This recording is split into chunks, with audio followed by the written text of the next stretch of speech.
अमित शाह ने चाचा और भतीजे पे बोल दी बड़ी बात। अब पशुपति पारस कहीं के नहीं रह पाएंगे। चिराग पासवान को 5 सीटें मिलने से नाराज हैं पशुपति पारस, लेकिन भाजपा ने सुना दिया बड़ा फैसला।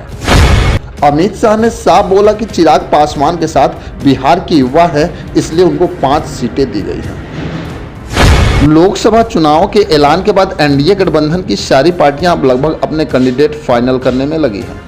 वहीं लोजपा रामविलास के राष्ट्रीय अध्यक्ष चिराग पासवान और पशुपति पारस के झगड़े के बीच अब भारत के गृह मंत्री अमित शाह ने भी बड़ा बयान दे दिया है।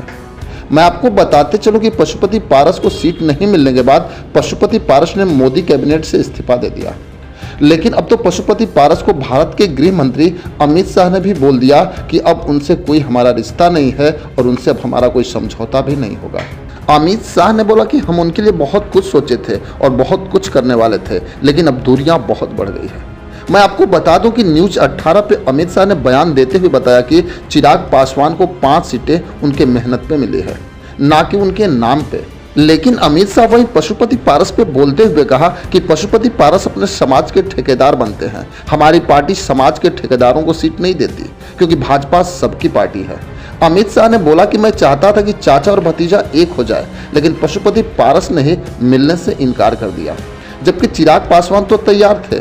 वहीं चिराग पासवान ने भी एक बयान देते हुए बोला था कि मेरे पिता रामविलास पासवान के मरने के बाद मेरे चाचा ही गार्जियन थे, वो हमें अपने रास्ते छोड़ के चले गए और एक बार भी नहीं सोचा कि चिराग पासवान का क्या होगा। जबकि मैं आपको बता दूं कि पासवान परिवार का नाम हर जगह होता है, लेकिन पशुपति पारस ने उसका भी ध्यान नहीं दिया। वैसे तो भाजपा के बड़े नेता ये बार बार बोल रहे थे कि पशुपति पारस को उचित सम्मान दिया जाएगा और लोकसभा चुनाव के बाद हो सकता है उन्हें राज्यपाल भी बना दिया जाएगा। अंदरूनी सूत्र तो यहाँ तक बता रहे थे कि पशुपति पारस को भाजपा राज्यपाल बनाना भी चाहती थी, लेकिन पशुपति पारस ने अपने जिद के आगे अपना सर्वनाश करा लिया। और आज जिस तरह से राइजिंग इंडिया के प्रोग्राम में अमित शाह बोले, उससे अब साफ पता चल गया कि पशुपति पारस के लिए अब कुछ होने वाला नहीं है। भले ही राजद पशुपति पारस को हाजीपुर से अपना उम्मीदवार बना दे, लेकिन चिराग पासवान के सामने उनकी कुछ नहीं चल पाएगी, क्योंकि चिराग पासवान के साथ आज पूरे बिहार के युवा हैं जो चिराग पासवान को बिहार का मुख्यमंत्री देखना चाहते हैं। खैर, इसमें आपकी क्या राय है हमें कमेंट बॉक्स में जरूर लिखेंगे। बस आज के लिए इतना ही, फिर मिलेंगे। जय हिंद।